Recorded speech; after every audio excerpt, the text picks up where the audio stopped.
years, many of you has been very active previously. And I'd like to thank everyone here for your support. Many of you have attended almost every event that we've had. Good job.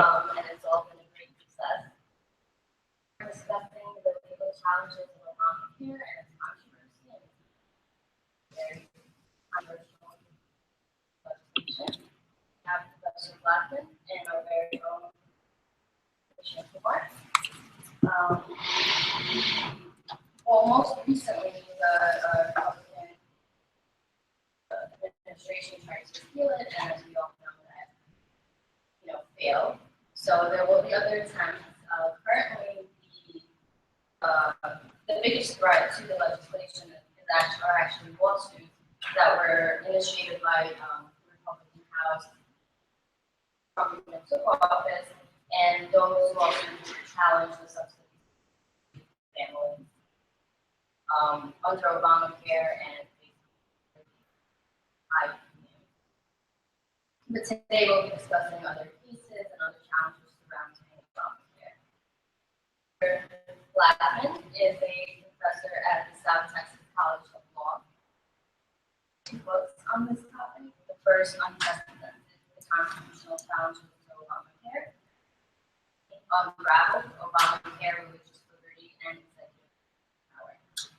He is an expert on the Supreme Court, constitutional law, and technology and policy. He's also the founder of Fantasy SCOTUS, which is a Supreme Court fantasy league, where sign up attorneys and law students and professors can basically predict Supreme Court cases, and they win prizes. Cash prizes. These all the Queens kids get interested now, right? All cases. Got to prick them all. Break them all. Blackman was also featured in Forbes 30 under 30, which is very, very awesome. That appeared on. Enough. It's good. Good. Enough? Yeah, enough. It's fine. I can go. A little more. Fine, Mom. The George Mason University School of Law and undergrad at Penn State University. Our very own superstar, Professor Christian Kumar, teaches administrative law here in St. John's, Trusted States, and law, which many of us have. She is an expert on statutory interpretation and legislative process. Before coming to St. John's, she was a professor at Turo. She graduated from Stanford, and her introduction is so much shorter than mine. She's one of the most published scholars in the country. She has Virginia Law Review, top law. Thank you so much. Thank you so much. It's a pleasure to be here. My first time in Queens. I grew up in Staten Island. All right. So I'm actually a native. I haven't lived in New York in over a decade, so I feel like I'm somewhat detached. My sister lives in Astoria, so I think I have some credibility here, but not too much. My goal for today is in a fairly short period of time to teach you the entire history of the Affordable Care Act. It's a subject of my second book, Unraveled, and my first book, Unprecedented. So I'll walk you through all this very quickly. Our story begins way back when many of you were not even born. It was First Lady, toddlers, I suppose. We remember this perhaps. And in his, President Clinton assigned his wife, the First Lady, the task of implementing healthcare reform in the United States. And she came up with a proposal known as the Health Security Act, the HSA, as it were. And this law would have provided basically all Americans with access to health insurance. As I'm sure many of you know, and perhaps all of you should know, go into effect. It was killed in the political process, in large part to a series of commercials that none of you are alive to see. Now, you remember this commercial, don't you? What were these commercials? Harry and Louise. Oh, so good, so close. It's, when Harry met Sally, perhaps. Right? So this was the Harry and Louise commercials. These were a series of commercials airing in the early 1990s, where you had they're sitting at home reading this healthcare plan. Worried that, I like my doctor. I I like my health insurance. I don't want to lose my coverage. I want to keep what I have. I don't want the government getting between me. These advertisements deeply resonated. They profoundly did. And they started to convey the image that this law would basically screw up what you have. Commercials aired for almost 6 months, nonstop. Well, they aired nonstop. The law never even made up for a final vote. It was dead in. And these commercials teach a fairly important aspect of healthcare economics that we should appreciate, right? Attributes of health insurance. Is it affordable? Is it accessible to everyone? And how comprehensive is it? I can't give you 3. I can't give you healthcare that's affordable, covers everyone, and covers everything. Impossible. If you want to make it cheap, you either have to skimp on what's covered or skimp on who's covered. Accessible to everyone, it's got to be expensive or perhaps very thrifty. And if you want to be comprehensive, not going to be cheap, right? These are fairly of supply and demand that cannot be avoided when dealing with health insurance. Unfortunately, politicians of both parties promise us over and over and over again, we will get you health insurance that's cheaper, better, and available to more people. Right? And this promise was made most clearly by President Obama during his attempt to promote the Affordable Care Act. And it came in the form of, if you like your plan, you can keep your plan. Now, was not merely a campaign slogan, right? Significant, as it was meant to rebut the Harry and Louise commercials, right? This promise was meant to address people thinking, wow, I am convinced that if this promise was not made, we would have no Obamacare. I'm fairly convinced of it. Maybe you can prove me wrong, but it was a very essential promise that was never meant to be kept. Now we begin with the story of how the ACA was actually enacted. Back in 2009, if you can remember that far back when you guys were in elementary school, I suppose. Back in 2009, the ACA, very special place. The Democrats had 60 votes in the Senate. There, period, where you had a filibuster-proof majority in the Senate. Also had a large majority in the House, I think 30 to 40 seat lead in the House. The White House, a fairly popular young president who had staked his first term on implementing healthcare reform. In the process, the Republicans made clear that they were not interested in getting involved. They said, we are not going to lend our votes to this. The Democrats and Senate Majority Leader Harry Reid decided that they would push forward with the ACA. For us, their laws. It became known as the Patient Protection and Affordable Care Act, PPACA. Now it's simply ACA, or if you will, Obamacare. The bill was nearly 3,000 pages. Congress read it before voting on it? No. Indeed, Senator Max Baucus, who was the chair of the Finance Committee, boasted saying, look, bills for me. I don't have to do this myself, right? So no one actually read the damn thing, which is perhaps troubling enough by itself. On a straight party line vote, December 24th, Christmas Eve of 2009. 60 votes to 39. I think one senator was out, but it was basically a straight party line. And at this point, the plan was, let's kick it over to the House, let the House debate it for a bit, then we'll have a conference, go back and forth, and we'll adjust it, and eventually we'll have a bill that we can sign into law. Meant to be. Kennedy of Massachusetts, previous summer, and a replacement was appointed in his stead, a temporary replacement.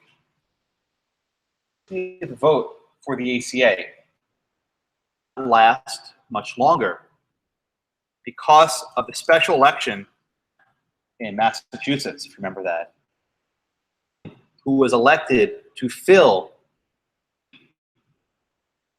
the 41st vote to stop Obamacare. He actually ran on the platform saying, if you elect me, I will stop Obamacare.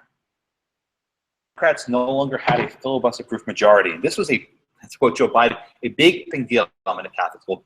This is a big deal, right? it was not the end of the road. Recognized that they could actually take that House bill, which was meant to be a draft, and work on it and modify it to get it to the point where the president could sign it. Republicans in the Senate, the Republicans in the House, led by Speaker Boehner, had very little they could do. And on March 23rd, 2010, a day I'll never forget, the House voted to approve the ACA. Why don't you look at these numbers here, right? Republicans supported the law, not a single one. Voted against it. And the final vote was 210 to 209. 219 to 210. Traditionally, at least in the last century, when major pieces of social legislation are enacted, Social Security Act, Americans with Disabilities Act, Medicaid, Medicare, whatever you want, passed with votes on both sides of the aisle. Passed only because Republicans joined to defeat the Southern Democrats' filibuster. Not so for the ACA, straight party line vote. Now, there's a couple ways of reading this. Perhaps you could say they're being intransigent and they were simply because they did not want Obama's agenda. Maybe, maybe not, right? Another way of reading it is they did not want healthcare reform. That 85% of Americans were happy with their health insurance before the ACA. They were quite unhappy, but they represented a small contingency to do with this law. Regardless of the reason we now have this bill 7 years later that still has this vociferous opposition from top to bottom. It goes to the White House, March 23rd, 2010. President Obama signs it into law. Look how happy he is. You know, come on, guys, come on, enjoy the show. We're getting just the good parts. So March 23rd, 2010, President Obama signs it, and he's really happy. You know, got this great law. Not so fast. Within 7 minutes, we're talking about fast lawyering, right? Within 7 minutes of the ACA being signed, throughout the country, challenging the constitutionality of the law's individual mandate. The law required individuals to purchase health insurance, and if they failed to do it, they would have to pay was this constitutional?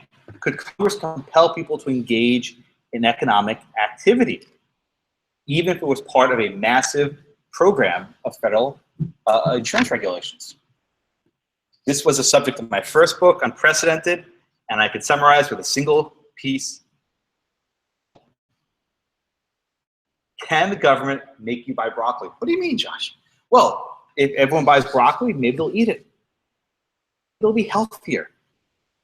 Insurance costs. Indeed, Justice Scalia asked about broccoli during the arguments of the Obamacare decision.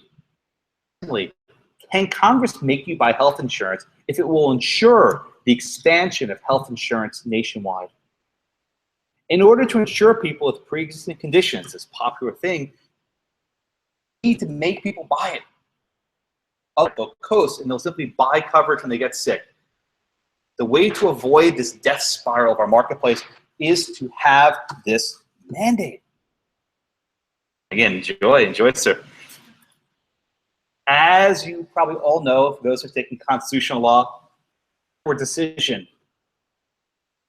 that breaks my heart every time I read it. Every time I read it, I think maybe it'll come out differently. It doesn't. It comes out the same way every time, I can hope. NFIB versus Federalist, the Supreme Court upheld the mandate. We got Kennedy. We actually got Kennedy, but we lost Roberts. It's a heartbreak of the century for me, at least. Crux of the decision. Can Congress use its commerce powers to make people buy insurance? No, no, no. Like economic activity. They cannot compel people to engage in economic activity. What about necessary and proper? Can Congress regulate this marketplace in order to make sure that the entire thing operates necessary and proper? The court says no. While it may be necessary to use this mandate to have these provisions, it is not proper. The court separated the analysis. And is the mandate a tax, my friends? The court said it's not a tax, but we will read it as a tax. We will save it as a tax to avoid invalidating the provision. This is the so-called saving construction, or they call it a chop suey. The problem with this analysis is manifold. But I'll give you one very simple one, right? If this is a tax, what kind of tax is it? What kinds? It's not an income tax. Direct tax, because it's not apportioned among the states. Tax, like you have a tax on whiskey, doesn't come when you buy something. It's what my friend Ilya Shapiro calls a unicorn tax, a tax never before seen. I don't know what kind of tax it is. Avoid a constitutional question of striking down the law, reach an even more difficult constitutional question of what kind of tax is at issue here. The restraint, my friend, this is an act of hubris. I think it respected the court's legitimacy in any way. I think people think even less of it because of it. The only person happy, well, maybe this guy, but the other guy was actually particularly happy. After the ACA, the battle shifted to the political field. In 2012, the presidential election was waged. President Obama won a second term. Mitt Romney's efforts to say, I will repeal and replace Obamacare went nowhere. And with that, President Obama began a second term. I would have loved to hear what the chief was telling him here, but we will let that be for the ages. And the second major part of my talk, which I will move through, I promise, with all deliberate speed, which involves conscience and contraception. This is the contraceptive mandate.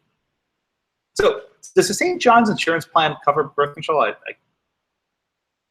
Does it? Yes, they're nodding. They know. Okay. During the debates over the ACA, the biggest focus was action abortion, right? As usual. Would this new law fund abortion? Democrats, led by Bart Stupak, among others, that were very much concerned about abortion funding. The president signed an executive order, which are worthless. The president signed an executive order saying, we will not change long-standing prohibitions against abortion funding. And with this executive order in hand, the pro-life Democrats backed Obamacare. But that wasn't the real threat. An amendment by Senator Mikulski of Maryland, known as the Women's Health Amendment. The amendment authorized the Department of Health and Human Services put together a mandate. Health products should be covered by insurance policies. And these agencies decided it includes the full range of birth control, including the morning after pill and Plan B. Full commercial that was aired by a government agency in Colorado. If you can't read it, it says, let's get physical. OMG, he's hot. Let's hope he's as easy to get as his birth control. This commercial leaves nothing to the imagination. He has his hands in his pocket. She's smiling, giving thumbs up. But the problem, my friends, is who gets to pay for this birth control? Yes, the little sisters of the poor, like the father, the little sisters of the poor. The little sisters of the poor of the ACA's mandate who have had to pay for their employees' birth control. 1.0. That did not go over too well. And his secretary, Kathleen Sebelius, said, okay, we screwed up here. Version of the band said, okay, nuns, pay for the birth control, but sign this piece of paper. And when you sign this piece of paper, we will amend your contract so that we can provide birth control through your plan. Right? You don't have to pay for it. We'll just use your plan as a conduit. That way, when your employees have the little insurance card, the way for religious Hobby Lobby, you have to pay for it. You guys are on your own. This led to a significant amount of litigation over, and I'm going to jump forward a little bit because I want to make sure we get time for rebuttal. But the religious litigation I'll focus on for St. John's, focus on a couple cases. It's called Employment Division versus Smith. This was the peyote case. The facts of the case were like this. You had a Native American his religious sacrament used peyote. You guys know what this is? It's a hallucinogenic cactus, which is an important part of various native rituals. He was fired from his job because he was actually a drug counselor of all professions, right? He was fired. It's true. He was fired from his job. Benefits from the state of Oregon. He was denied the benefits. Why? Well, he was fired for violating the law. He had drugs. The Supreme Court considered this case, and in one of Justice Scalia's less popular decisions, no one seems happy with it, that this was valid, this was fine. Because we had a law of general applicability, it applied to all religions equally, it didn't single out any religion. This did not violate the free exercise clause of the First Amendment. The decision did not go over well. Less than 2 years later, President Clinton signed the law, RFRA, right? My favorite acronym, RFRA, the Religious Freedom Restoration Act. A religious liberty bill passes both houses almost unanimously. President Clinton, that's a much younger Chuck Schumer, that's a much younger Orrin Hatch, there's Al Gore, right? And the idea was we need to give statutory protection for religious liberty. What the Supreme Court said applies in the Smith decision, the peyote case. Unfortunately, the Supreme Court, in one of its first encounters, only unfortunately, depending on your perspective, but in one of the Supreme Court's first encounters with the law, in a case called Bernie v. City of Flores, the court struck down RFRA in part. They said, listen, you can't apply this to the states. That's unconstitutional. It applies to the federal government. The first brush with RFRA and Obamacare came with the Hobby Lobby Corporation. This is a remarkable company. It was founded in a garage in Oklahoma City. Green made picture frames in his garage. And he started selling them as a very successful business. And he started with one store, and today they have them everywhere. You know, this little dead zone. There's nothing in this area. I think they're in Connecticut, maybe New Jersey, but none in this area. The company was founded by husband and wife, David and Barbara Green. This picture, you may think it's an Easter card. No, it's not. It's actually a picture of the directors. You see, it's a family-owned company, a very big family-owned company. It's actually a trust where each member of the family has a share of the company.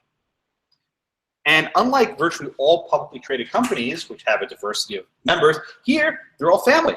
They all have similar religious beliefs.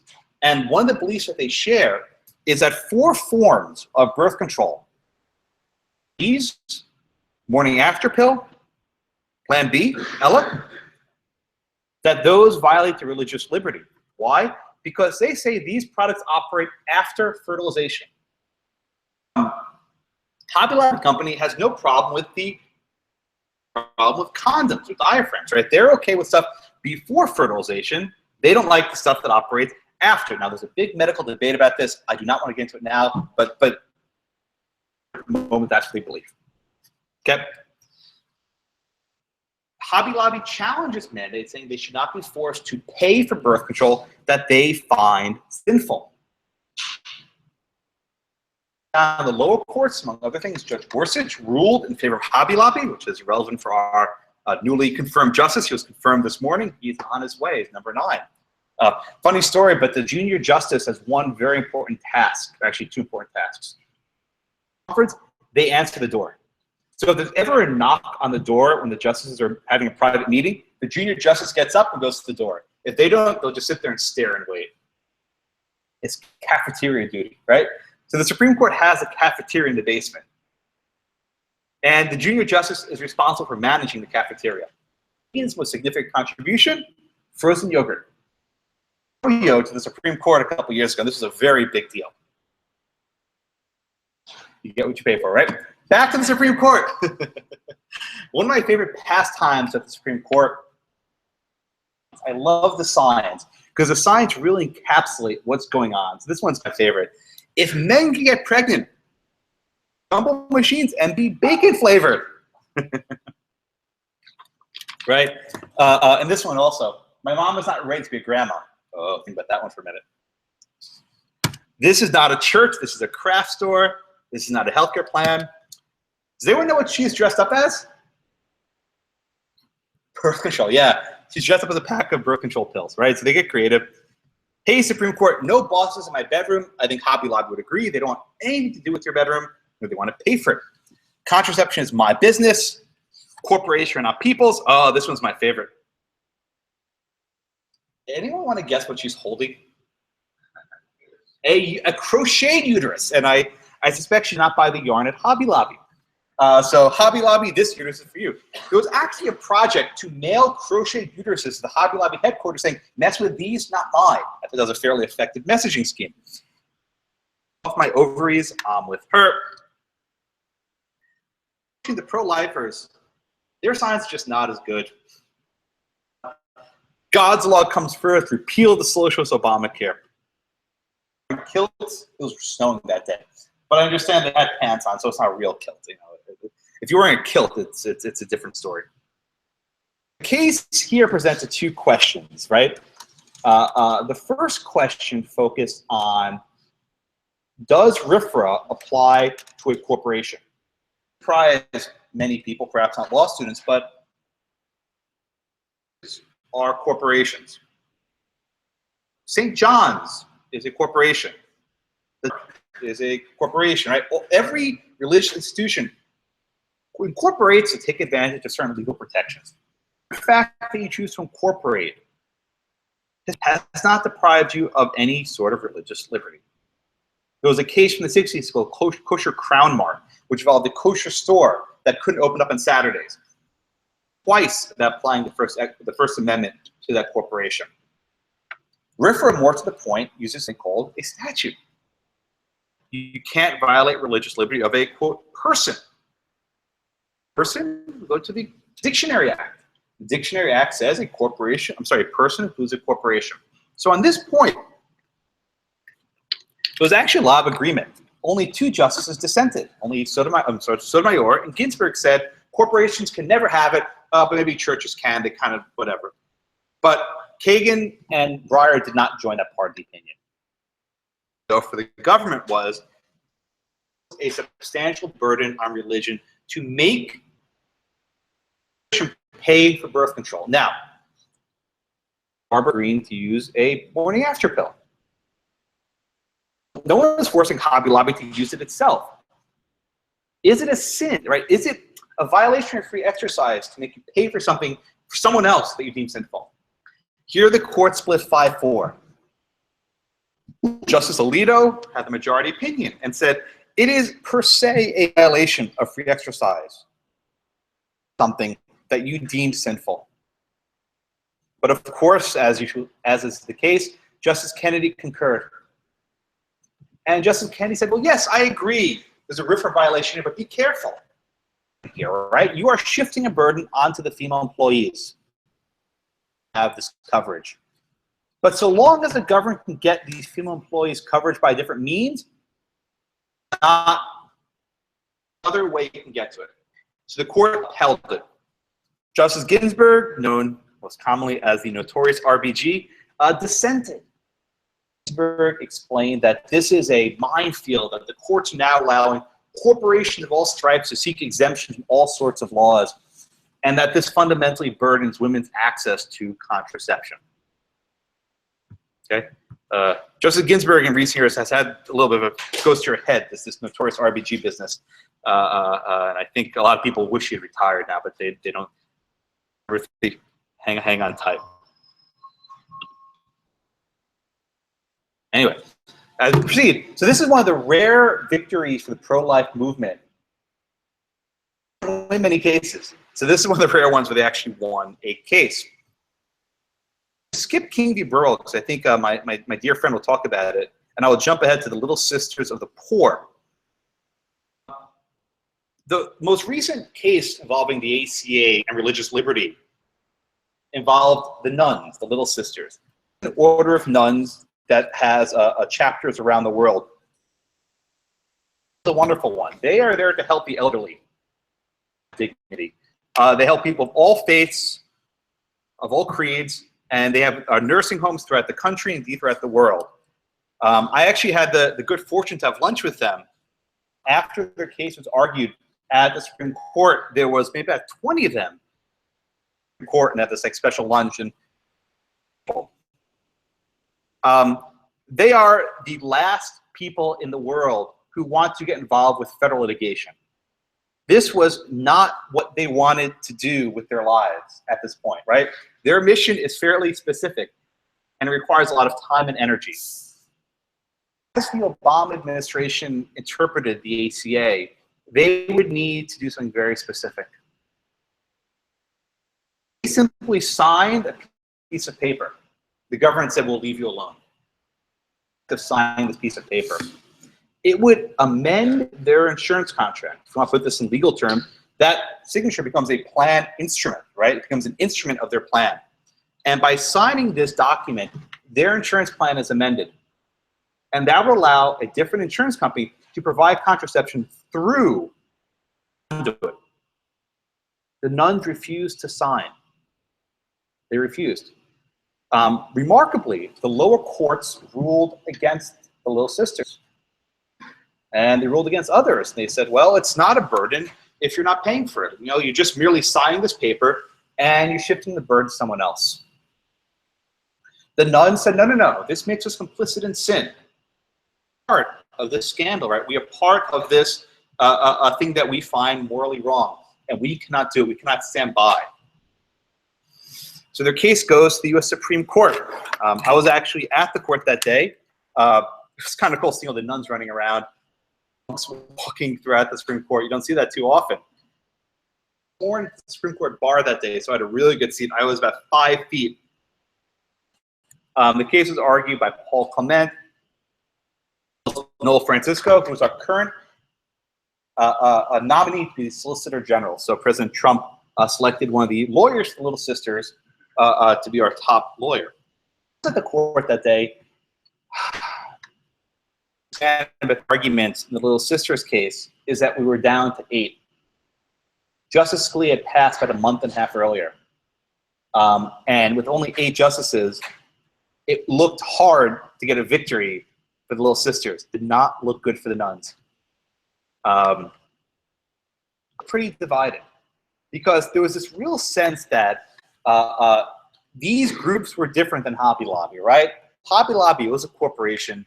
They sold picture frames, right? Are they religious? Are they not? Whatever. But here, these were genuinely and profoundly religious people. They were not trying to, you know, litigation. This was a very sincerely held belief for them. And the crux of the arguments was, is there maybe some other way of doing this? Is there some other way that the employees of the sisters can get birth control without burdening religious liberty? The nuns walked down the steps. It was an amazing scene. I think the diocese busted in the Catholic schools, the Catholic school boys and girls. So the entire sidewalk was filled with all these kids singing the Pledge of Allegiance, singing the Star Spangled Banner. It was an amazing scene to be there. But I'm up there, I promise. For a speech, and it was very touching. But then something crazy happened, right? Again, we had 8 justices. The court ordered supplemental briefing. You're ever in court and you put your briefs in, you make your arguments, and the court, you're probably in trouble, right? Because that means you didn't do the job they wanted. And the court said, well, you know, we've read these briefs. Okay, some other method control to these without burdening the nuns' religious liberty. And the parties like, well, let's think about it. And they submitted more briefs and said, well, yeah, maybe there's something we can do, but due to the vagaries of ERISA, this retirement law I won't bother you with, the answer is pretty much no for the Little Sisters. There's nothing more that can be done, right? Unless they sign this paper, nothing can be done to burden the nuns. Supreme Court do every year. He did it again, right? Punted. The court said, well, we asked the parties, can something else be done? They told us, yeah, we can do something else. Remand back down to about 8 different courts of appeals and go figure it out, you guys. Come back to us when we have 9. 9 justice. This was a punt, if I may use a football reference. They punted the issue. They couldn't put together a 5-vote majority, and they simply punted the issue.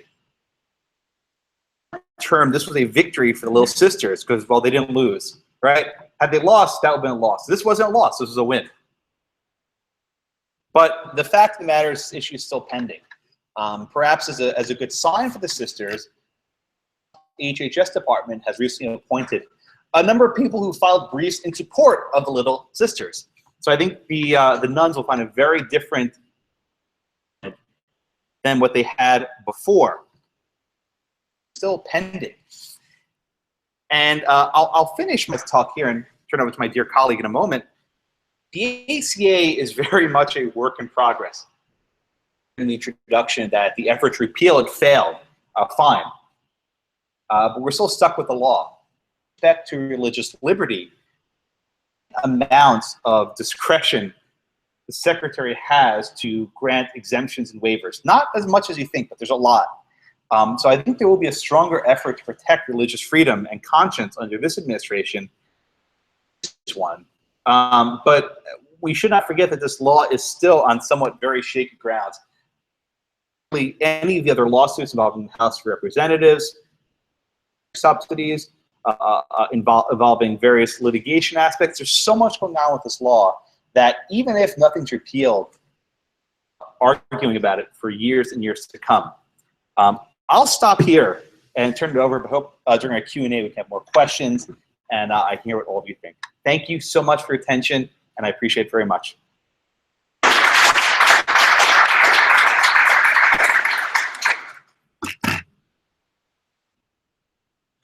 Here, give me. Just use my computer. It's easier. No, that's fine. Computer. I'll sit up if you want to start talking.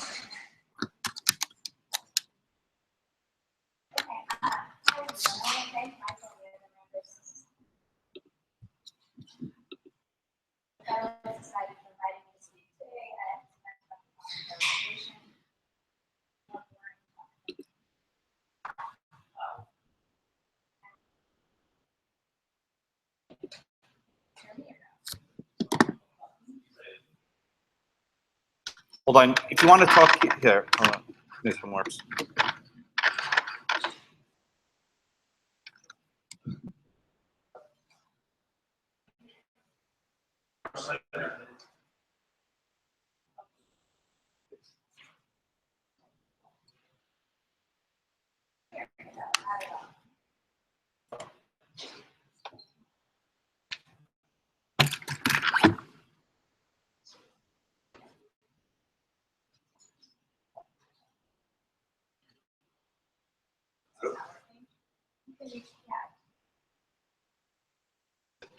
This work? I appreciate it. I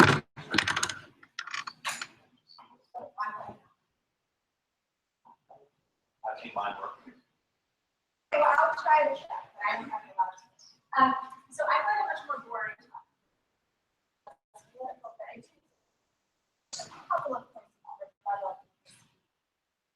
I have a tendency to do that. I'll come back to the boring content. It's just, I don't know how to use it. Danny was talking about triangle, affordability, accessibility, and coverage, and you can't possibly get all three. I think that's open to debate. The Affordable Care Act, the Federal Affordable Care Act, is based on the Massachusetts Affordable Care Act and reforms that were enacted under Governor Mitt Romney that actually really much actually worked pretty well. And I think people who crafted the law would say that if we had their compliance with these, the mandate more people were actually purchasing, helping people were purchasing insurance and not opting to pay the penalty, which I'll talk about in a minute, that cost would be less than no one read the statutes. No one read the 3,000. Members of Congress did it. Yeah, right. And then this really nice slide, which reminds me of before possibly you were born, or when you were a child, in 1986. President Reagan came on television with the Omnibus Budget Reconciliation Act. He dumped it on the floor and show everyone how Congress had sent him these enormous pieces of legislation, and how was he going to sign this? And yet, take it or leave it, and no one could possibly read it. So my point is just that it's not that common for members of Congress not to actually recognize that. In this day and age, we have a lot of lawful omnibus bills that's sort of the norm. The schoolhouse rock version of the legislative process where it goes to committee and read it is no longer. We have a lot of committees working legislation and it's not unique to the that members of Congress have not yet. Let's give it a tax. They tend to read committee reports actually. The other thing I want to say, just to set up, I was going to save this for the end, but I think I'll talk about it now, just to set up discussion about the sort of controversy of this bill, because some people have mentioned that, is that I'm a budget process scholar in my first life. About statutory interpretation. And I want to talk a little bit about the process of the Act. And this relates actually to the Republican Congress and President Trump's current efforts to try to repeal it. You hear a lot of people talking about this reconciliation process, as part of the budget process, that they use to enact the Affordable Care Act, and that they're trying to use to repeal it. But the first point I want to raise about this is that this procedure is a very sort of unique procedure, and it's designed to do something very small and blown out of proportion by many people over the years, and that's kind of what not to discuss. It's a procedure that was created as part of the 1974 Budget Reconciliation Act. It is a minor fallback mechanism by all the numbers in the budget for making the tax and entitlement figures called for in the budget line up. And it's meant only to accomplish deficit reduction. For people who aren't familiar with the budget process, the federal budget process is an annual thing. Every year, Congress and the President have to enact the budget. The money that funds the federal agencies, the Department of Treasury, the Department, etc., has to be funded every year. That's why we get these government shutdowns when they don't agree, right? Because the funding hasn't been enacted for that year. So every year they have to enact 13 different appropriations bills, and they have to enact authorization bills, tax code, and entitlements of Social Security and Medicaid. Because there are separate statutes that create the right to those or procedures by which the tax code. When the Congress enacts a budget that calls for changes in tax laws, increases or decreases in revenues, or for spending cuts or increases in entitlements, that can be all 13 bills and 2 times over appropriations and authorizations that are part of the annual budget process, but they have to go make changes to the tax code and Social Security Act, the Medicare Act, etc.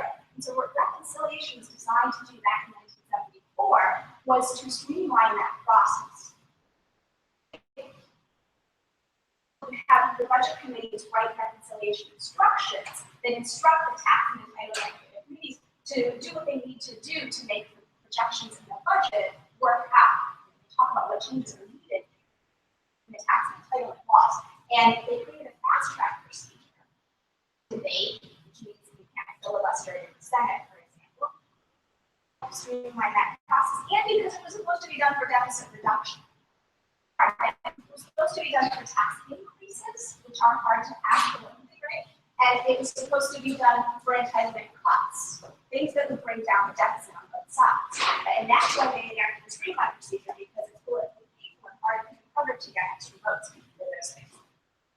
It started to go wrong in 1994, sort of the first time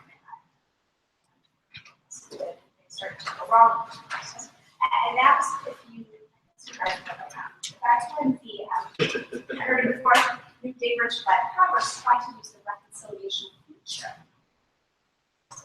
to enact its entire contract in there. And that led to several famous government shutdowns. I wrote my first law review article when I was first year in law school about that process, and it basically says, look, you're not supposed to use reconciliation. Right? You're only supposed to use it to tie up loose ends. It's a minor fallback mechanism. It's part of budget process. But in hindsight, the 104th Congress seems to have been the most tame one in respect to how it addressed reconciliation, because at least it was trying to use reconciliation for tax purposes. In 2003, the George W. Bush administration used reconciliation to enact 2 large taxes. A huge reversal from what reconciliation is designed. Tax cuts are the opposite of tax. Blow up the tax. Sunset those tax cuts after 10 years in order to avoid violating reconciliation rules. Right? And once they did that, people talked about this in 2001 and 2003, so 2005 was new. Once they did that, once they used reconciliation to enact tax cuts that increased the deficit, the door was open to use reconciliation to enact entitlement expansion in 2010. Josh gave you the politics, right? They had 60 votes in the Senate to do it, and then suddenly they didn't, and then the administration started talking about let's do reconciliation because we don't need it. Right? And I would argue that both uses of reconciliation, both by Bush administration and the Obama administration, reconciliation. They were unpopular, and I think they contributed to the partisanship that Langford and see in Congress, but it's part of a process that's been going on since 1994, the erosion of what this was designed to do. Right? And I can, if we have time again, I can talk about using reconciliation to enact the current versions of what I see coming out of Congress. There's a future that is probably defeated there. And when I go to talk briefly about the Hobby Lobby, I didn't plan to talk about the religion cases challenging really of the HHS regulations that were agencies implemented to. But the one thing I want to point out is Josh had the slide where he says he would ask me nuns to pay for this. Hobby Lobby is this Christian family that's running the stores. It's a more difficult problem than just that politics in it, right? Because Hobby Lobby is this company that, as you saw, there were dots all over the United States, is enormous and employs like 13,000 plus people. Talking about, are you going to provide health care for those employees? And some of those employees are women who want birth control. Yes, it covers my birth control. And many of my colleagues. There are multiple rights that you're now, if you're going to be incorporated as a for-profit corporation, which Hobby Lobby is, and then say you're not going to provide certain basic health care that is active in the agency as regulated and required to be provided, that's an issue that there are certain rights. I want to stick with that. I'll go back to my boring. I think I was asking implementation of the Affordable Care Act, and I want to focus on NFIB versus Sebelius and King versus Burwell. An overarching theme in these cases is that you see the Roberts Court very much led by its Chief Justice Roberts to uphold Congress's role. That Chief Justice Roberts and a slim majority of the other members. And what I mean by that, James Bader is a political philosopher who is arguing that the political process should be allowed to work itself out, and with the legislature, the executive place, the court should not invalidate the test without unless it's absolutely necessary. Branches, you should let those laws stand as much as possible. And I think that Chief Justice Roberts and a slim majority of the court follow that political philosophy. And in is the court through various tools of statutory ways to uphold the Affordable Care Act. And in so doing, in some cases, in both of those cases, adopting a construction of the statute that may not be the one that jumps to mind when we first read just one provision of the statute. Let's start with NFIB versus Sebelius, since it's the first in time. Those who had me for class know that I like to put slides of statutes on the start with the text of the statute. So this is a provision, sorry, but it's a lot of provision of the Affordable Care Act. It's the individual mandate and the payment they have to pay if you refuse to buy health insurance and to comply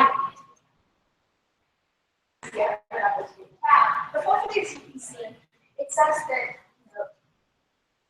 applicable individual shall, for each month beginning, blah, blah, blah, buy health insurance. It's a shared responsibility payment, which says if the taxpayer who's an applicable individual, spouse, dependents, etc., fails to meet this requirement of buying health insurance, a penalty will be imposed on the taxpayer. Right? And then it tells us that that penalty that's imposed is going to be imposed as part of the taxpayer's tax return. Okay. So, on its face, the statute instructs people to buy health insurance. It uses the word shall in red. And it calls the shared responsibility or penalty you have to pay if you don't buy health insurance. So on its face, you just look at that doesn't sound like tax. The majority of its members read that provision as a tax, setting a statutory constitution. And they provide codes of things. Right? So one of many ways to state the canon is that possible meanings, one of which violates the Constitution, meaning that does not do so. Story just to show you this is a long-standing no court ought, unless the terms of an act render it unavoidable, to give it construction to it which should involve a violation, however unintentional. To measure the approach Chief Justice Gordon. Record figure in two possible interpretations of the statute, by one of which it would be unconstitutional and by the other valid. Our plain duty is to adopt that which will save the act. There are two plausible reasons to the statute. Acts which we rely and acts which violate some part of the Constitution, and you should adopt right here. Right? And then they say because the command reading violates the Commerce Clause, as Joshua explained, you can't force people to buy health insurance under the Commerce Clause, we must go with the tax reading of the statute. Now, that particular is only Justice Roberts, because the justices who joined the majority didn't think it violated the Commerce Clause, and those who dissented think it did. But that's what you get to the tax reading. Is to read this provision of the statute as a tax rather than. Because if it's not a plausible reading, it's not X and Y plausible reading, then the avoidance canon is not supposed to say it. Right? You're not able to work the statute. And this is plausible. That reading this provision as a tax is plausible. For three reasons. One is that the shared responsibility for payments, right, is paid to the IRS when taxpayers file their return. It doesn't apply to people who don't earn enough to pay federal income.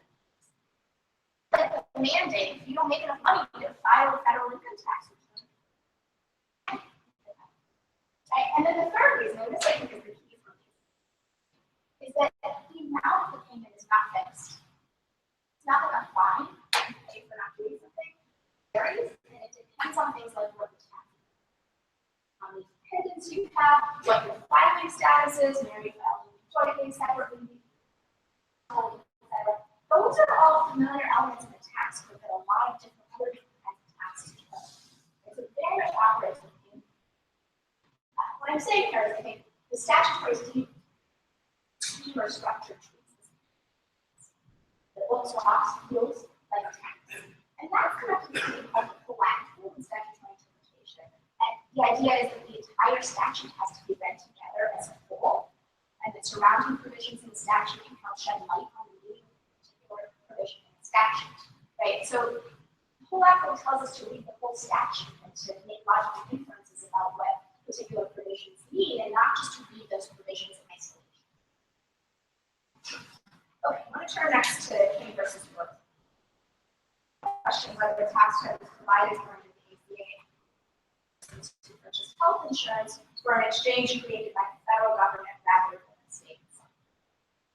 That sounds really complicated, it's because it is. The Affordable Care Act is an extraordinarily complicated statute, which I'll show you how long it is. So physical, lots of interlocking parts, more about that in a minute. Also note that one of the interlocking parts in the statute is that it tries to make insurance more affordable by giving refundable tax credits to individuals whose household incomes are between 100 and 400% of the poverty. Look at the tax credit provision of the ACA. It sort of tells you here that are applicable. And the next slide shows you applicable taxpayers defined as someone who is between 100 and 400% of their income. There will be allowed a tax credit against the tax owed by that person that's equal to the minimum assistance credit amount. Not the type of other tax credits in the tax code. And then this part tells you here amount is. And it tells you you're going to calculate that based on this. So the monthly premiums for such month for one or more qualified health plans, The taxpayer independence that he has to fulfill. Who are enrolled in the plan through an exchange established by the state. Say that the applicable taxpayers whose income is between 100 and 400% of the poverty line shall receive tax credit. But early years on details, how the plan allows to be calculated, that amount is set at the monthly premiums that are paid for qualified health plans through an exchange established. Now, something like 16 states established exchanges that offered a choice of insurance plans. Many, most of which have Republican governors who opposed the Affordable Care Act and want to set up exchanges. In those states, the federal government, pursuant to another provision of the statute to do this, had stepped in and established federal exchanges since those states had approved the Affordable Care Act. Line of this tax credit provision seems to give all taxpayers shall have a tax credit. But the amount calculation provision that tells you how to figure out how much the tax credit seems to say that only those who bought insurance through the state exchange established by the state are going to get that, right? And that would leave 34 of the citizens of 34 states without any eligibility for tax. That this provision set up. The IRS found that reading of the statute to be unworkable.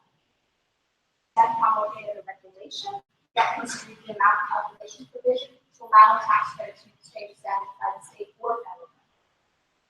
The majority of the court, although they didn't defer to the IRS, majority of the court, the 6-3 opinion, so here respondents can be agreed with the IRS. They essentially said we can't read the statute to limit tax credits to exchanges established by the states. That doesn't make sense. In essence, is what they said. And they invoked some classic statutory interpretation rules and requirements, as well as a healthy dose of this Federalism that I talked about before, the underlying philosophy that we should try to avoid messing with Congress's work product if we can. Right, so let's start with the Federalist philosophy. The opinion starts out with a lengthy little reading history. To be drafted the way it was. It discusses 3 failed experiments in states that tried to expand healthcare before the federal government, and it talks about how drafters of the ACA learned lessons from those failed state experiences and modeled the ACA on successful reforms that Massachusetts ultimately adopted to save. And it stressed that 3 things are needed together for a successful healthcare expansion. The coverage mandate, I'll talk about this. Requires the insurers to cover everybody, but they can't say no, we won't insure you. And then they can't charge people more.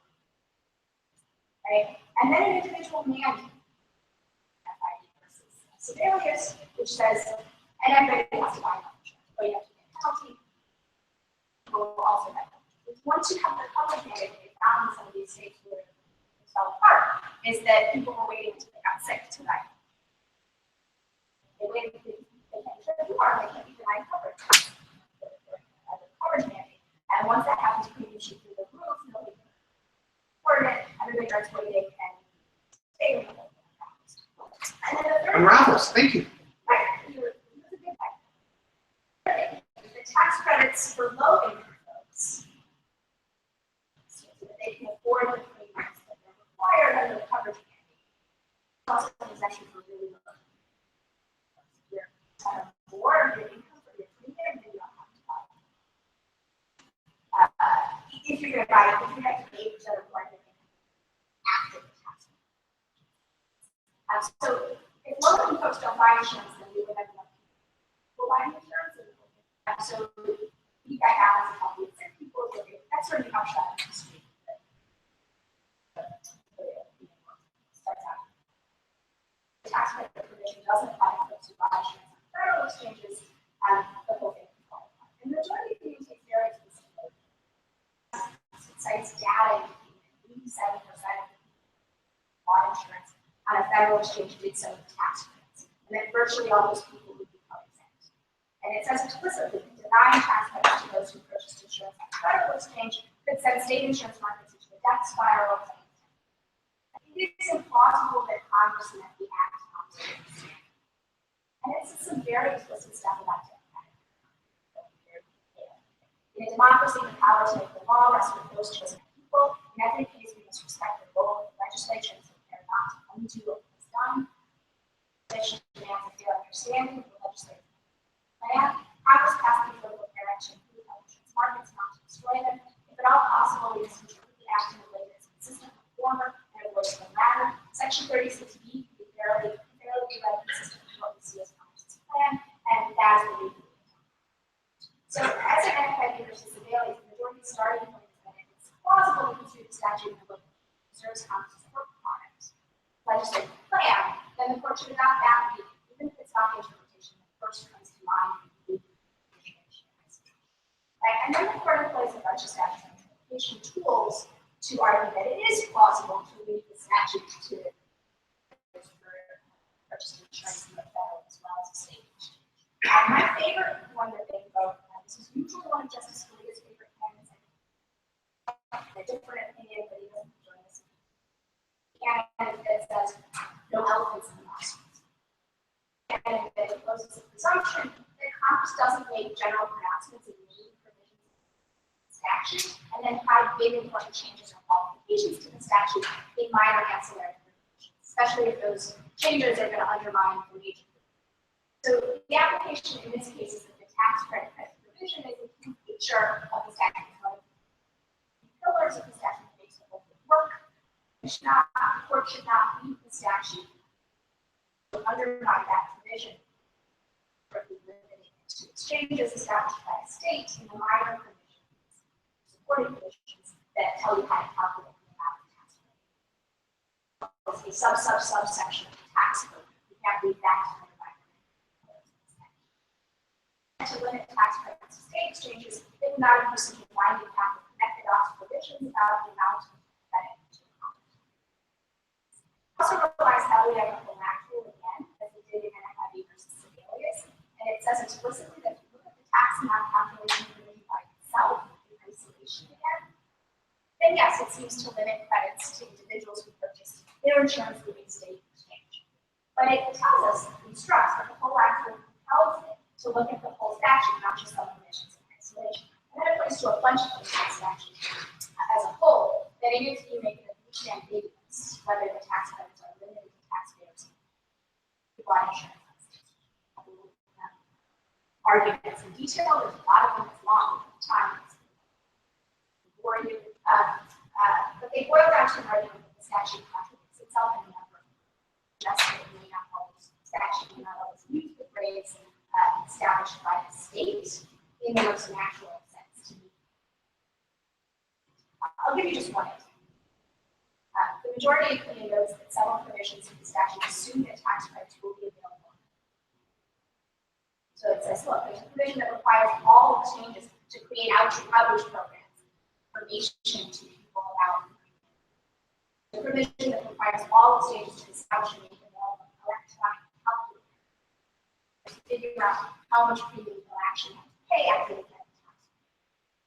It makes sense to require the federal exchanges to do these things if tax credits are going to be available to taxpayers. Why insurance on them? And to look at NFIB versus Federalist came boiled down to a choice.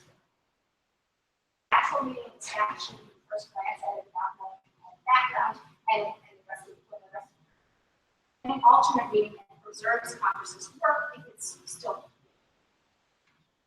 You can disagree with the majority, and Josh does, on two fronts, and the dissenting justices do so.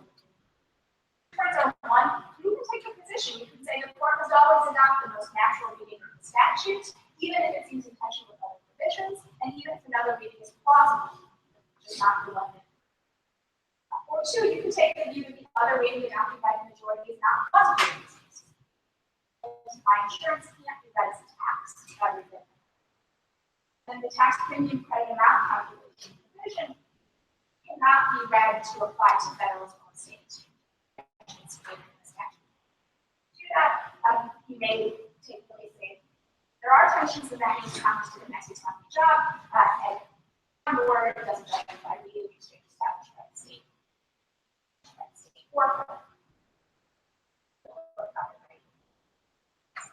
in Manifest versus Federalist, I believe the structure of the policy is set up like tax, and that it's perfectly reasonable.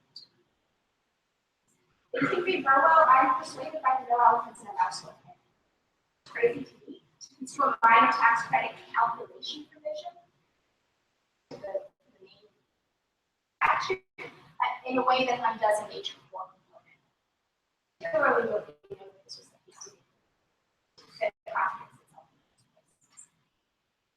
whether you agree with me or not, my goal has been to try to explain the court's reasoning and in a position on a litigation that is legally informed, rather than just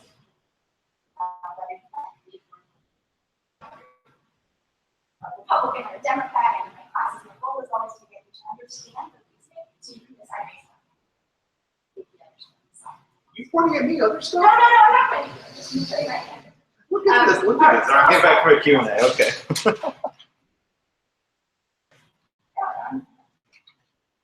I think we're at, thank you so much. You guys are lucky you got such a good legislation professor in your building. She's good. She's good. 35, I don't know when we finish, but I'll take Q&A as long as we got them. So, oh, come on. Yes, in the front. So in terms of statutory, this is a very key provision. It's out there. Anybody who wants to pay attention. And you mentioned, oh, you know what? And it clearly says by the state, there's a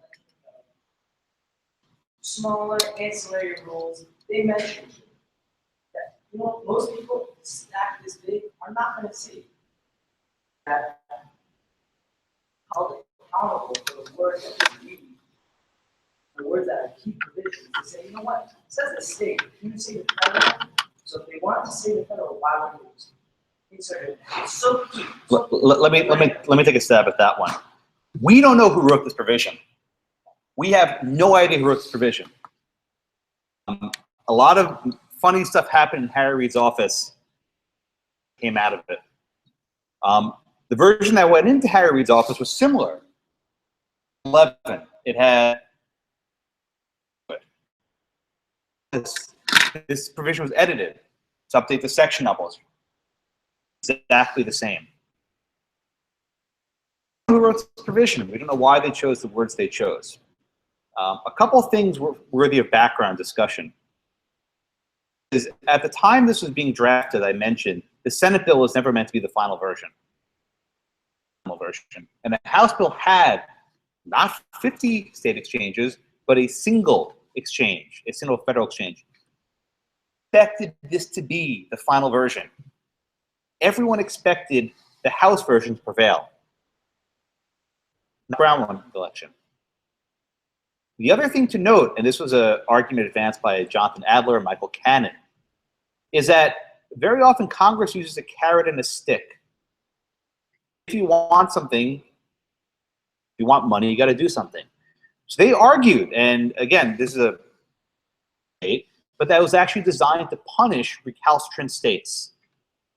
States that refused to do it would not get the funding. I'm not endorsing that theory, but that's a plausible construction of why they chose the language they chose. The final element I think is worth studying.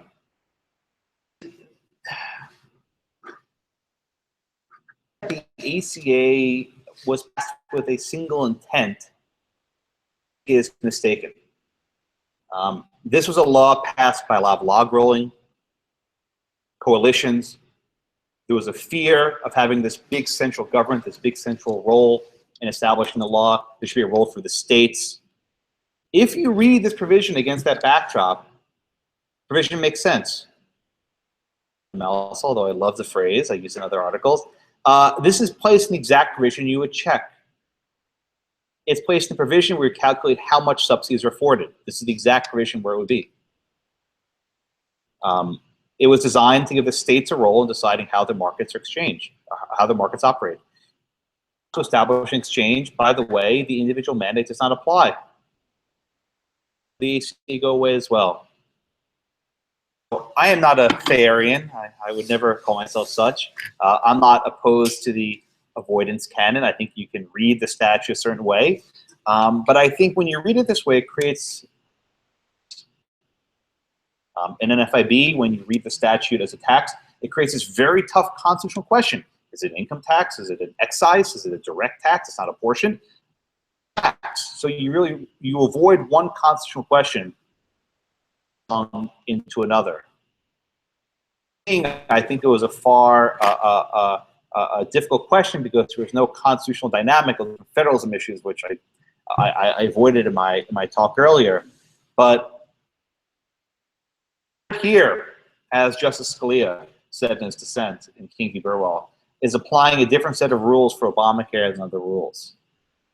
He says we should call this law SCOTUS care because the court has taken a vested interest in upholding it. More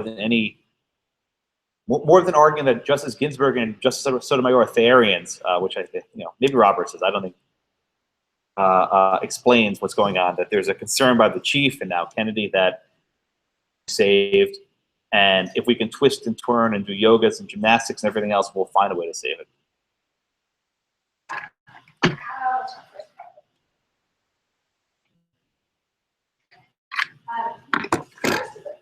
Right, there, and it's not unique that to give this statute, to give this actions, segments of different people. Some are drafted by obvious, healthcare industry, some are drafted by so lots of things get thought initially that states would adopt, that every state, most states, with establishments of exchange. So the provision of the authorizes the federal government to establish an exchange committee. So this may be a leftover. We update this provision, but it isn't realized that how do we realize this exchange? So that's reality. And we interpret it this way. Yeah, this is investigation. Right state. There are other provisions that go to all exchanges. And so that is federal and state exchange. So those provisions then don't fit into the state exchange because of this. There are other mechanisms. What do you do? Right, so say provision governs. You're also going to figure out what to do with because that's the statute. And that is not used in the statute. That happens anytime. The rules are trying to figure out what they need. Why do you get that well?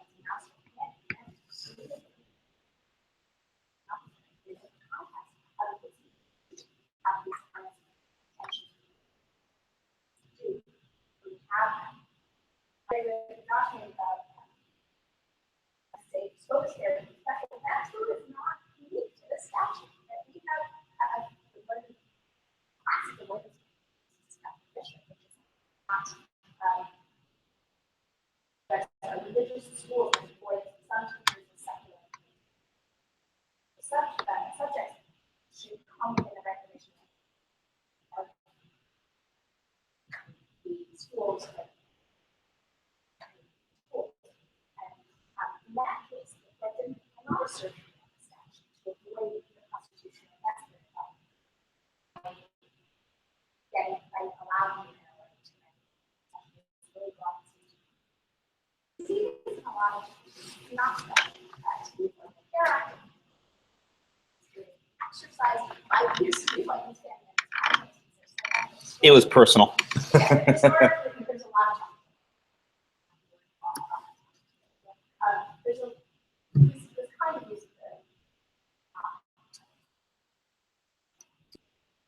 of The Little Sisters case, talked about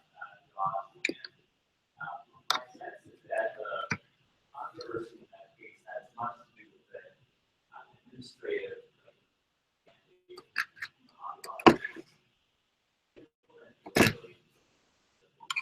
itself. So I wonder if you have a sense of what will happen to Obamacare that are much more dependent on controversy or much more dependent on implementing regulation as on the regulation itself. Now we have a deal with whatever on some industries, but if that's in town, what is your sense of what will happen in the next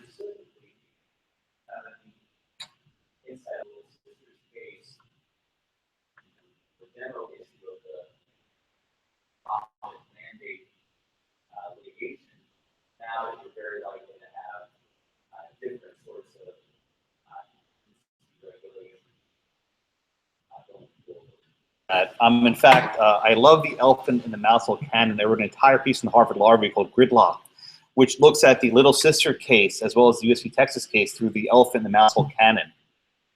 This is a surprise to you. The ACA, perceptive mandate, doesn't. The ACA merely says preventive care for women shall be provided health insurance. Now, what is preventive care? Didn't define it. It said HHS, go figure this out. Consider this to mean the entire range of birth control, all FDA approved. I think there's an elephant in mouse hole problem here, right? Because this is effectively giving the agencies carte blanche to decide not only which products are covered, religious groups will be exempted and which will not be. And under the first round of the exemptions, the government said, "Little sisters, you are not religious enough." The truth, right? They said, the Little Sisters were religious enough. Why? Because they serve people who are not Catholic. Yeah.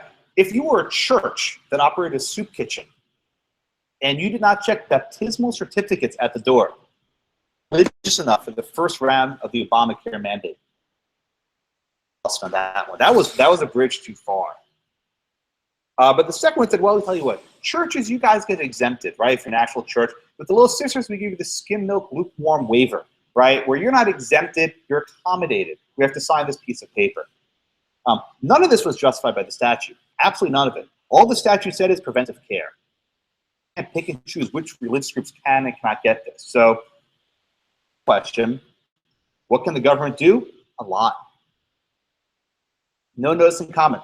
The decision to include contraception was not put through the notice and comment period. It was done by blog post. I'm not joking. Or an article called Governed by Blog Post. Within 3 seconds, HHS can modify the mandate to say that certain employers are not required to give all of them. Really quick. I'm surprised they haven't done it yet. Roger Severino, who was at Heritage and actually filed a brief for Little Sisters, was recently appointed as or nominated as an assistant secretary at HHS. I have a feeling what he's going to do, I can't predict. The fact that they never put this in notice and comment to avoid the backlash, I think will backfire. Change very quickly. Now, in terms of the exemptions and waivers, this litigation is still pending. They've asked for extensions in the various courts of appeals. The Supreme Court, I think the Little Sisters get what they want. I think the government finds a way of paying for the birth control in a separate channel for a separate policy, but not for the same policy. When the court Little Sisters back in June, I expected Hillary Clinton to win the election for the nuns soon, right? Once Merrick Garland was confirmed. Garland actually ruled in one of those cases, so he would have to recuse. I flagged this a while ago, but he actually, in the DC Circuit, decided one of these issues, so he would have to recuse. But in any event, I didn't think the nuns would win. Now, with Judge Gorsuch on the bench, or Justice Gorsuch, he's just saying, I think this will be settled out, and the nuns will get the relief they want.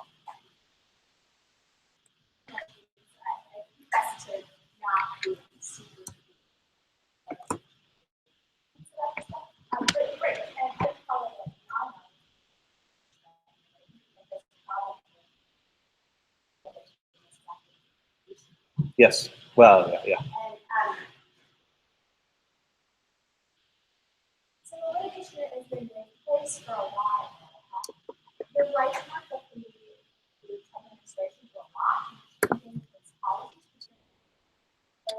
It's not about the notice of conflict. Yeah.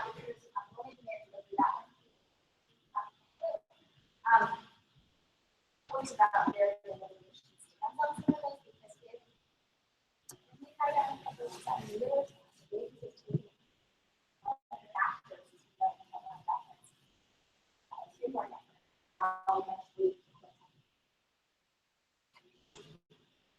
how long to be place and whether it's changing its mind, but it's more complicated.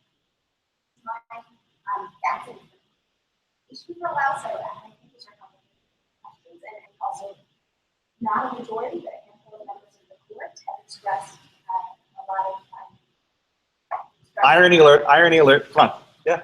have expressed sort of discomfort with Chevron or willingness to go back on Chevron.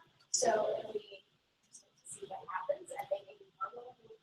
It's been a question about is this a about the Obama administration, will not the agencies have a conversation with Washington along, as that is motivating to justify to defer IRS interpretation, and same things in other cases that we show back, it's moving on to the other.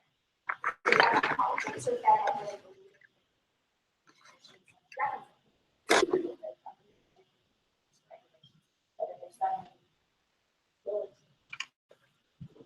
Yes. So, President, you talked about, they were complicit and they they shouldn't be penalized for bringing like a sin or something. They shouldn't have to pay for a sin. Rather would that go for religious organizations? I'm sure the Little Sisters spend with like spending, and especially if that's taken away from like Meals on Wheels. So how far would that go? We have to have special rules for each and every single religious belief, because then everybody's choosing what they're paying their tax money kind of falls apart. Right. There are cases where, was it the Quakers they want to pay, or was it Jehovah's Witness? I can't remember which one, but there's with the Amish. There's also a case with the Jehovah's Witness. Which was it? Yeah, Philly. So there have been cases about people objecting to paying income tax, right? And I think those cases more or less get it right. There's a lot of attenuation between paying taxes and where that money goes. Here is a fairly direct causation. But for the nun signing that paper, the government can't do what they want to do, right? It's the direct cause. I don't want to bore you with ERISA. Provide this coverage, what's called a plan instrument. And that signature becomes the plan instrument. The government can't implement this program. So here there's a very direct link, right? So, I mean, slippery slopes are always slippery, but here there's a fairly direct one that you could rule without having to touch those really tough theology questions. So when I look at the Affordable Care Act, I see the Affordable Care Act trying to achieve big goals. Right? So one goal is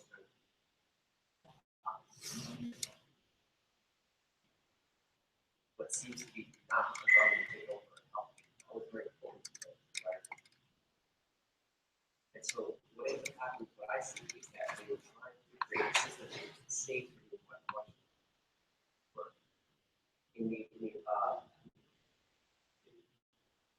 Struck by the idea that it possibly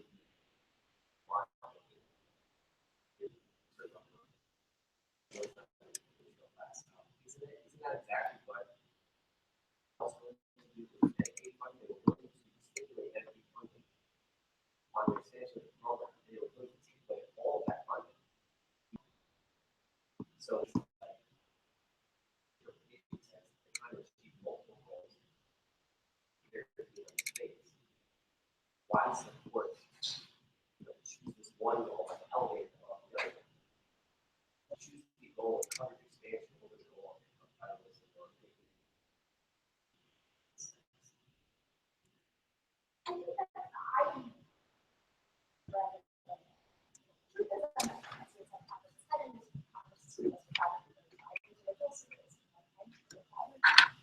but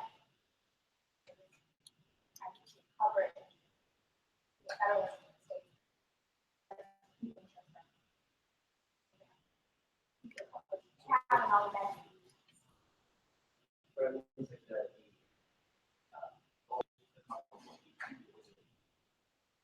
of states not choosing not to stand originally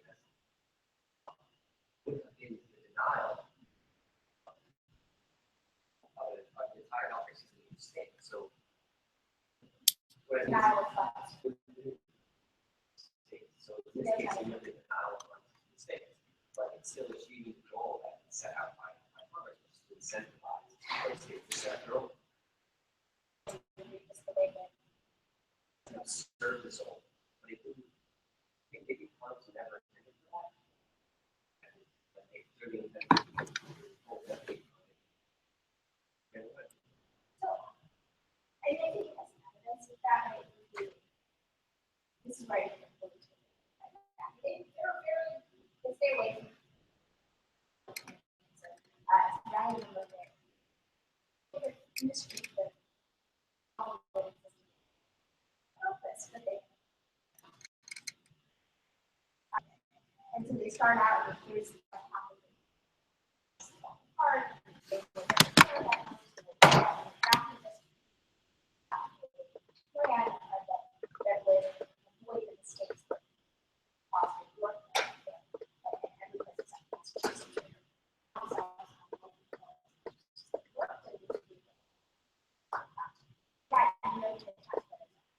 potential, and they created the plan in a way that would leave many states with the turn out out of tax myself. But I think that that makes sense based on the Medicaid expansion. It's figured out that is that they were looking to sort of take hands together. Yep. Doesn't undo everything else. So you get to the first one. Often documents this doesn't have one intent, and no statute. Both for that statute don't have the same.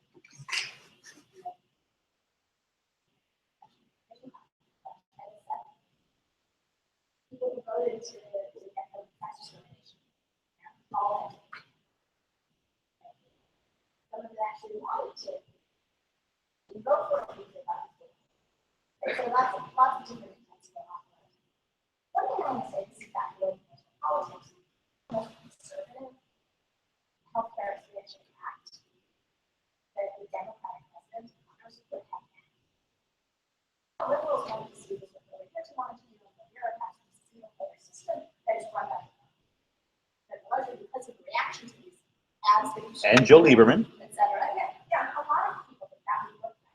The model of the coverage tax, right? And the model this time in Massachusetts, one of the government that's the most conservative system, the most market-oriented healthcare system. Democratic president,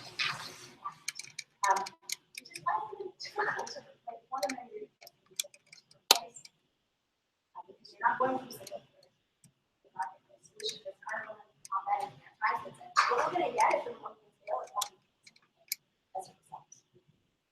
They say this is that. Thank you all so much. Please come with other questions, and I'm grateful.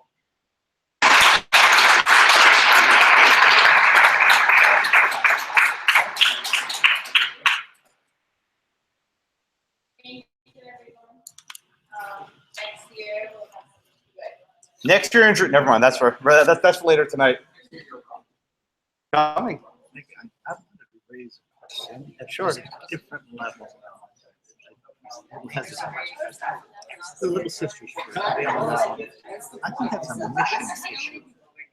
That the Little Sisters is saying, we Catholic sisters have a mission to serve the community. And in that mission, we will follow Catholic teaching, which fundamentally respects the dignity of all persons. It's the dignity of all persons. We also will follow moral teaching. Now, we want to do that. The government is saying, no, you've got to provide coverage. And they're saying, we're not into the birth control. So what they do is their responsibility. But we're not going to facilitate it with our money. Robbing us of our freedom to follow our mission. And isn't that against the Constitution? For liberty and justice for all. And this is not religious. I think that's the argument. The mission of the church is actually very closely connected. The Little Sisters made arguments very much along the lines of the diocese that filed suits, and they argued directly that their free exercise is following the mission of the church and mission of the teaching. They followed the argument very directly. I think that argument has enough. When I hear it's against sin, I think it's literally the argument. I appreciate it. I'll be sure to make that point a little more clearly. I'm not saying to you. I didn't think No. Thank you, sir. I also have trouble with the first. Yeah. That's it. Here, if you want, this is my book. To take a picture. I'm sure the library has a copy. You want to take a picture? Yeah. Let's take pictures because we do have to. You give us 2 hours.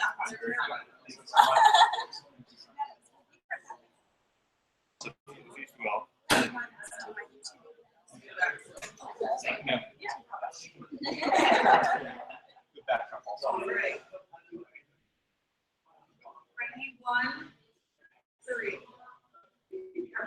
Yeah, I got it. You guys aren't sitting.